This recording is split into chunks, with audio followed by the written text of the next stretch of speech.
Anda sedang mendengarkan Live Restoration Podcast dari Algus Kanalendra, episode 72. Selamat datang di Live Restoration Podcast. Inspirasi restorasi kehidupan dan transformasi diri untuk membantu mendesain kehidupan terbaik yang layak Anda dapatkan sesuai jati diri otentik Anda. Live Restoration Podcast menghadirkan berbagai inspirasi restorasi kehidupan dan transformasi diri yang juga diadaptasi dari kisah nyata para individu yang menjalani program terapi, konseling, dan live restoration coaching bersama Coach Algus Kanalendra. Halo para sahabat sekalian dimanapun Anda berada. Kembali berjumpa bersama saya Algus Kanalendra seperti biasa di Live Restoration Podcast episode 72 kali ini. Senang sekali minggu ini kembali bersama Anda di episode podcast ini yang jadi agak terlambat kemunculannya, di mana saya juga mohon maaf untuk itu. Jujur, saya rupanya kurang baik mengantisipasi kesibukan di minggu ini yang ternyata cukup di luar dugaan. Yes, saya tidak akan menyalahkan atau beralasan kesibukan. Lebih baik saya fokus saja mengakui bahwa ternyata saya tidak cukup baik mengantisipasi kesibukan di minggu ini. Dan memang hal ini juga yang saya jadikan tema untuk episode podcast kali ini. Makanya kenapa judulnya semua adalah soal prioritas. Saya mulai dengan sedikit bercerita dulu tentang apa yang sedang terjadi lah ya, yang juga melatari ide dibuatnya podcast ini. Jadi, minggu ini, undangan untuk mengisi in-house training atau pelatihan di perusahaan-perusahaan sudah mulai bermasukan lagi. Dan penyelenggaraannya sendiri sudah mulai diadakan dalam bentuk offline atau tatap muka. Di satu sisi, iya, saya happy lah ya. Setelah selama ini hanya mengisi pelatihan secara online, berhadapan dengan layar komputer, kali ini akhirnya bisa kembali berjumpa dengan para peserta secara offline. Wah, saya sih semangat sekali. Karena kan beda ya rasanya berbagi inspirasi secara online hanya lewat komputer dengan ketika berbagi secara live. Proses transfer semangatnya itu pasti beda, mau gimana juga. Di sisi lain, ya hal ini cukup berdampak juga pastinya ke pengaturan jadwal saya. Karena ketika mengisi pelatihan untuk perusahaan seperti ini, agendanya kan kebanyakan diadakan di luar kota. Anda rata-rata mungkin sudah tahu lah ya, aktivitas praktek saya basisnya di Bandung. Kelengkapan recording dan live streaming saya juga saya tata di kantor praktek saya di Bandung. Nah, ketika ada jadwal agenda luar kota seperti ini, pengaturannya jadi harus mengalami penyesuaian pastinya. Maka saya juga harus mempersiapkan beberapa pengaturan agar kelengkapan yang bisa dibawa atau portable sebisa mungkin dibawa. Salah satunya ya kelengkapan untuk melakukan recording ini.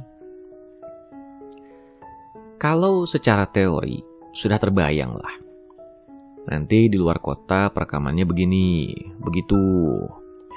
Pokoknya di atas kertas sih terbayangnya lancar lah ya. Nah, begitu masuk ke prakteknya kan tidak begitu. Kalau diingat, saya juga jadi ketawa sendiri sih. Niatnya nih, sudah akan melakukan recording. Dan memang sudah siap untuk itu. Nah, namanya mengisi training untuk perusahaan itu ya harus siap untuk fleksibel. Kalau diperlukan penyesuaian materi atau format kegiatan mengikuti situasi di lapangan. Dan ternyata memang kejadian begitu. Tiba-tiba ada data atau masukan yang membuat saya harus berimprovisasi untuk menyesuaikan materi yang sudah disiapkan dengan data atau masukan baru itu. Si alokasi waktu yang awalnya sudah disiapkan untuk recording, jadinya malah digunakan untuk penyesuaian materi itu. Akhirnya pengaturan jadwal untuk recording jadi terdampak. Dan yang terjadi ya ini dia, ada keterlambatan jadinya. Tapi tunggu dulu, mungkin ada yang jadi bertanya-tanya. Loh, Coach Alka ini bukannya aktivitas prakteknya membantu klien secara individual di ruang praktek, coaching, konseling, dan terapi di Bandung. Kok malah jadi ada agenda perusahaan juga? Biar tidak jadi pertanyaan sendiri, saya juga izin menjelaskan lah ya. Kalau secara profesi dan aktivitas utama saya memberikan sesi coaching, konseling, atau terapi untuk klien individual, ya itu memang profesi utama saya. Tapi di sisi lain, saya juga dulu di awal karir di bidang pengembangan diri ini pernah terlibat di beberapa layanan program pengembangan SDM atau sumber daya manusia di beberapa perusahaan. Jadi keahlian untuk itu juga ya saya punya. Hanya saja dalam prakteknya saya memang lebih suka bergerak di bidang layanan individual tadi. Coaching, konseling, atau terapi. Istilahnya passionnya lebih ke dunia itu. Tapi karena keahlian untuk merancang program perusahaan juga saya punya, jadinya permintaan untuk itu kadang masih masuk juga. Kalau dulu lebih banyak lagi malah. Sampai-sampai mengatur jadwal itu dulu, walah repotnya minta ampun. Kalau sekarang ini, jadwal untuk aktivitas perusahaan itu memang saya kurangi, agar tidak terlalu parah jadwalnya. Tapi sekali dua kali ya masih ada saja permintaan untuk itu.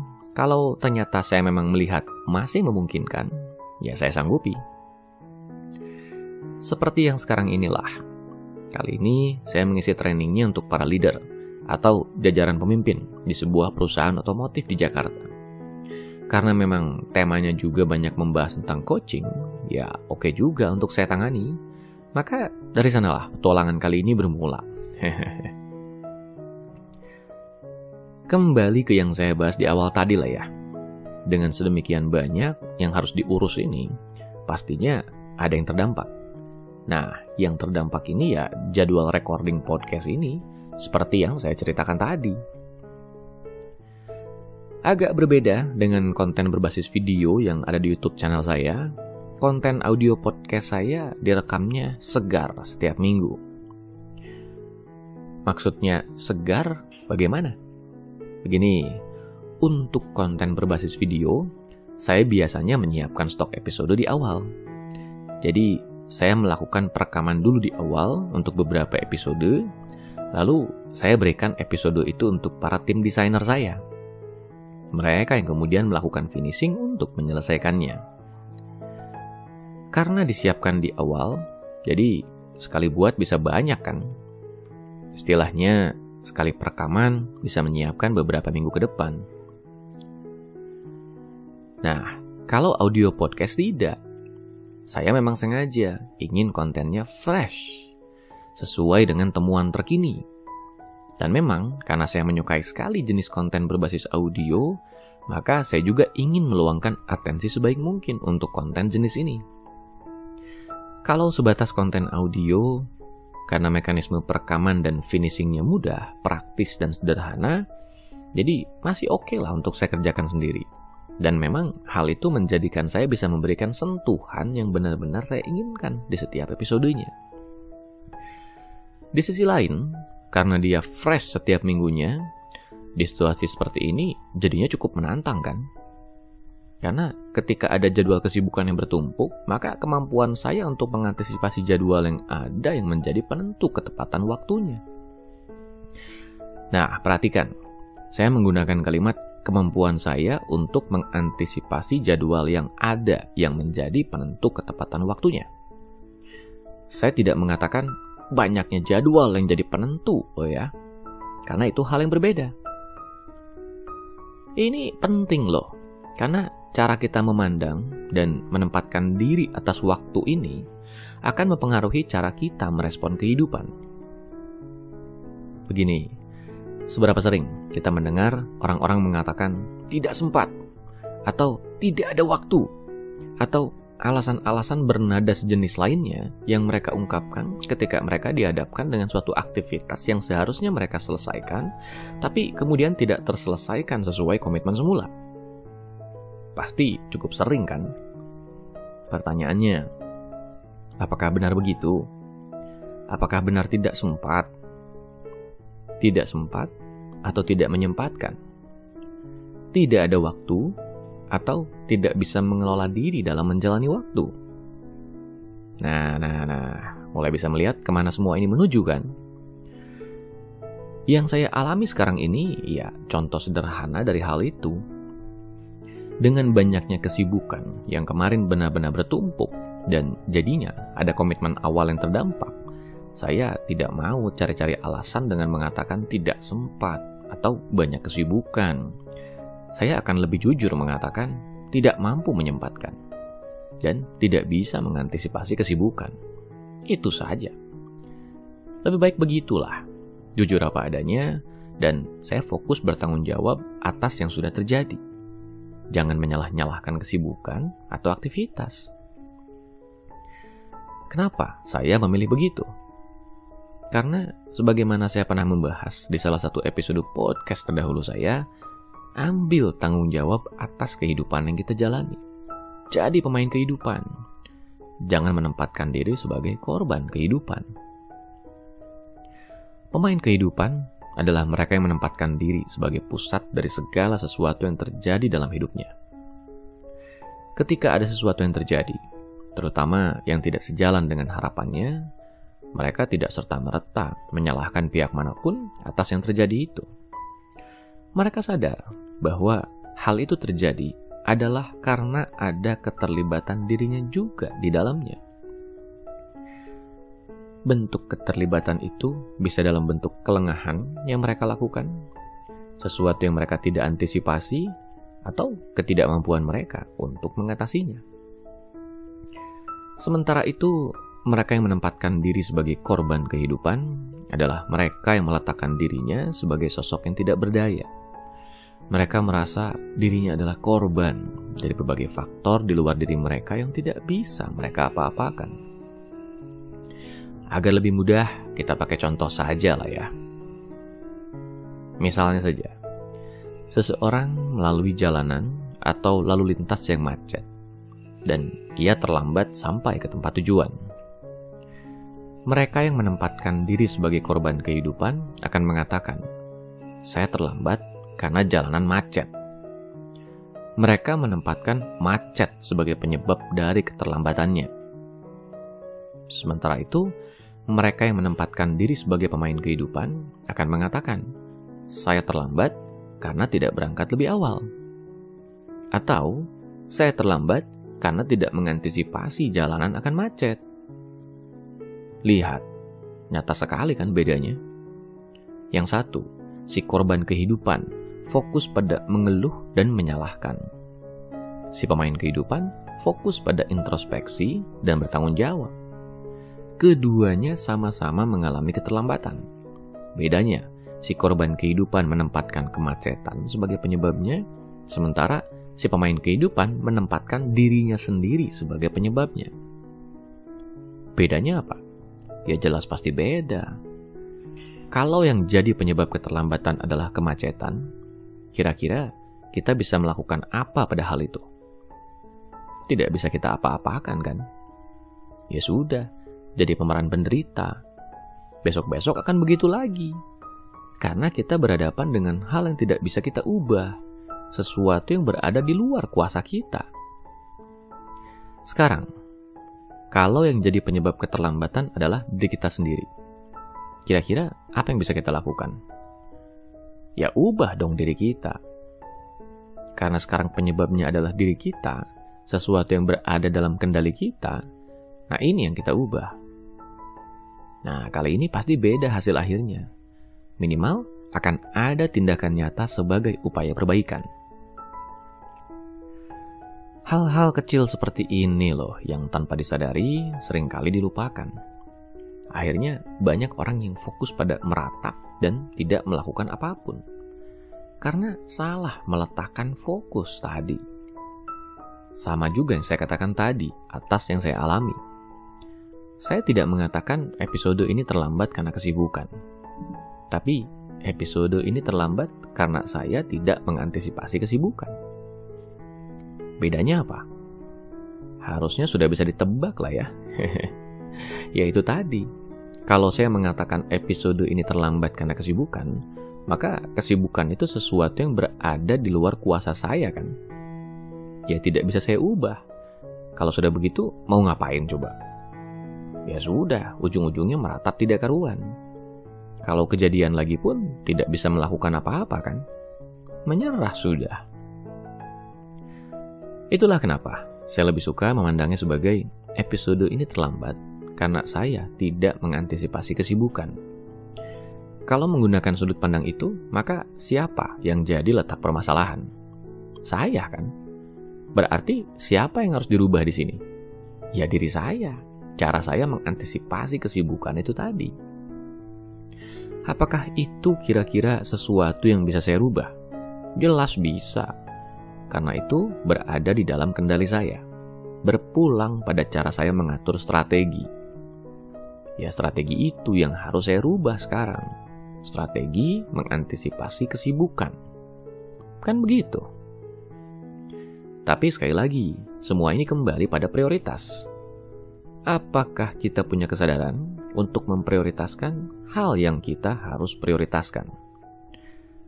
Saya seringkali mengatakan, jangan pernah berpikir untuk mengelola waktu, karena hal itu mustahil. Fokuslah pada mengelola diri dalam menjalani waktu. Waktu tidak bisa dikelola. Setiap orang punya 24 jam dalam hidupnya, dan 24 jam itu tidak bisa kita apa-apakan. Karena memang itu sudah menjadi sesuatu yang digariskan oleh Tuhan Yang Maha Kuasa. Tugas kita adalah mengelola diri kita atau aktivitas kita dalam menjalani 24 jam itu. Logikanya saja sekarang. 24 jam itu apakah pasti memungkinkan untuk kita mengerjakan semua hal yang benar-benar kita ingin kerjakan?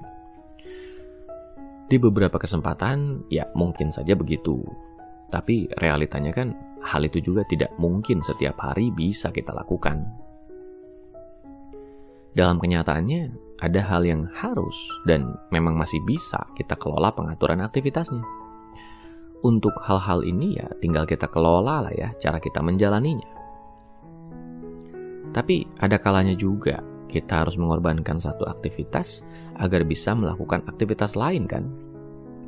Karena istirahat pun juga termasuk ke dalam aktivitas. Ada kalanya istirahat inilah yang harus kita korbankan agar bisa melakukan aktivitas lain. Atau mungkin sebaliknya. Nah, disinilah kita perlu menentukan mana yang lebih menjadi prioritas.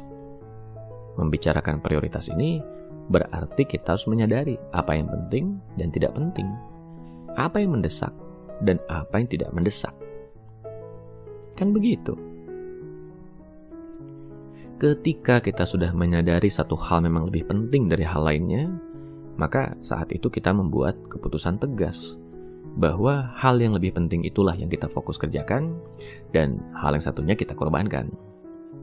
Karena ada hal yang kita tidak kerjakan, maka hal itu jadinya tidak terpenuhi kan. Nah, di sini jangan sampai kita mengatakan tidak sempat ketika hal itu dipertanyakan. Karena lagi-lagi, hal itu membawa kita ke zona korban kehidupan. Biasakan menggunakan kata belum diprioritaskan. Karena hal itu menegaskan kita sebagai pemain kehidupan dengan sadar dan sengaja memilih yang lebih harus kita prioritaskan.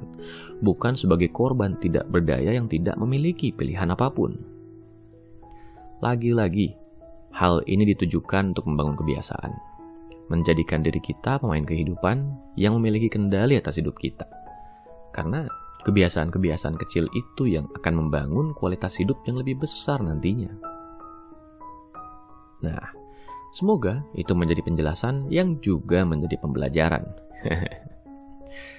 Seperti yang saya katakan, episode podcast ini dibuat fresh sesuai situasi dan kondisi yang terjadi.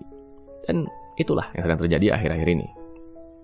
Paling tidak, semoga menjadi inspirasi pembelajaran bagi kita semua. Jangan lagi mengatakan mengelola waktu, tapi katakan mengelola diri dalam menjalani waktu. Jangan lagi mengatakan tidak sempat, tapi belum menyempatkan atau belum memprioritaskan. Dan yang terpenting, tegaskan itu secara sadar. Kita menegaskan bahwa kita belum memprioritaskan dan belum menyempatkan. Karena memang kita sadar ada hal lain yang lebih penting, lebih mendesak, dan masih harus lebih diprioritaskan. Hal itu yang akan melatih diri kita untuk semakin mawas diri, semakin eling lan waspada atas hal apa yang memang secara sadar kita sadari penting dalam hidup kita. Sampai jumpa di episode berikutnya. Dapatkan lebih banyak inspirasi restorasi kehidupan dan transformasi diri dengan ikuti Instagram @alkuska dan YouTube channel Alkuska Nalendra. Kunjungi juga website www.alkuska.com untuk temukan lebih banyak informasi menarik lainnya, termasuk untuk memesan layanan profesional bersama Coach Alkuska Nalendra untuk membantu mendesain kehidupan terbaik yang layak Anda dapatkan sesuai jati diri otentik Anda.